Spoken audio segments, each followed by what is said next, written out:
शहर की सड़कों पर रात का सन्नाटा पसरा हुआ था। ठंडी हवा के बीच बस एक चीख गूंजती है, बचाओ। वो आवाज़ थी अभीरा की। जी हाँ दोस्तों, ये रिश्ता क्या कहलाता है में अब शुरू होने जा रहा है सबसे डरावना और हाई वोल्टेज ट्रैक। क्योंकि अब युवराज ने कर लिया है अभीरा का किडनैप, और इस बार वो सिर्फ उसे डराने नहीं बल्कि तोड़ने आया है। दरअसल युवराज, वो पागल इश्क वाला आशिक जो कभी अभीरा को अपनी जिंदगी मान बैठा था, अब उसी के खिलाफ आग बन चुका है। कई बार जेल जाने के बाद भी उसकी सनक खत्म नहीं हुई। वह लौट आया है, और इस बार उसका इरादा साफ है। अगर अभीरा उसकी नहीं हुई तो वो किसी की नहीं रहेगी। दूसरी ओर बोदर हाउस में अरमान और बाकी फैमिली अभीरा की वापसी का जश्न मना रहे हैं।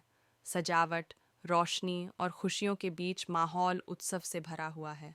हर कोई दशहरे की तैयारी में लगा है, जहां रावण का दहन होना है, बुराई पर अच्छाई की जीत का प्रतीक। लेकिन इस बार किसे पता था कि उसी दशहरे की रात, जब रावण जलाया जाएगा, एक और रावण असली रूप में जिंदा हो उठेगा, युवराज। अभीरा को जश्न से लौटते वक्त एक सुनसान रास्ते पर गाड़ी रोकनी पड़ती है।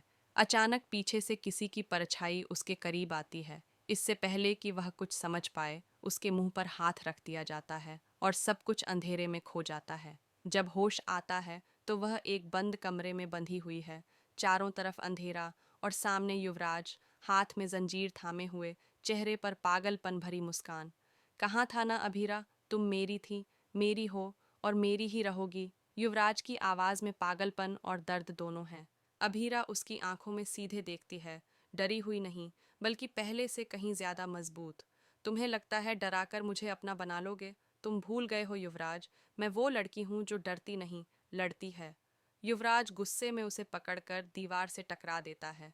तुम्हारा ये अरमान, उसे मैं तुम्हारे सामने खत्म कर दूंगा। अभीरा दर्द से कराहती है, लेकिन उसकी आंखों में एक जिद चमक रही है। वह जानती है, इस बार उसे खुद को नहीं बल्कि अपनी पूरी जिंदगी को बचाना है। दूसरी तरफ अरमान को अभीरा के अचानक गायब होने की खबर मिलती है। पूरा परिवार सदमे में है और पुलिस हर दिशा में खोजबीन शुरू करती है। लेकिन युवराज का ठिकाना कोई नहीं जानता।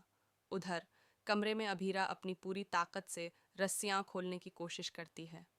खिड़की की दरार से आती हल्की रोशनी में वह पास रखे लोहे के टुकड़े को देखती है। धीरे धीरे वह खुद को आज़ाद करती है। युवराज जैसे ही कमरे में लौटता है, अचानक पीछे से एक वार होता है।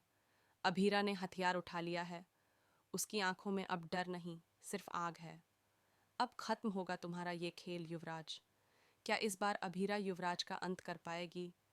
क्या अरमान वक्त रहते उसे बचा पाएगा? या फिर इस दशहरे पर अच्छाई के साथ साथ प्रेम भी जल जाएगा? अब आने वाले एपिसोड में होगा इस सीज़न का सबसे बड़ा ट्विस्ट, जहां रावण का दहन होगा, लेकिन एक और रावण जिंदा होकर आएगा, बदले की आग लेकर। तो दोस्तों, आप क्या सोचते हैं? क्या इस बार अभीरा हमेशा के लिए युवराज के पागलपन का अंत कर पाएगी? कमेंट में बताइए कि क्या आप चाहते हैं कि अभीरा और अरमान की कहानी फिर से एक नई शुरुआत करे और युवराज सदा के लिए उसकी ज़िंदगी से मिट जाए। लेटेस्ट अपडेट्स और ऐसे ही धमाकेदार ट्विस्ट्स के लिए चैनल को ज़रूर सब्सक्राइब करें।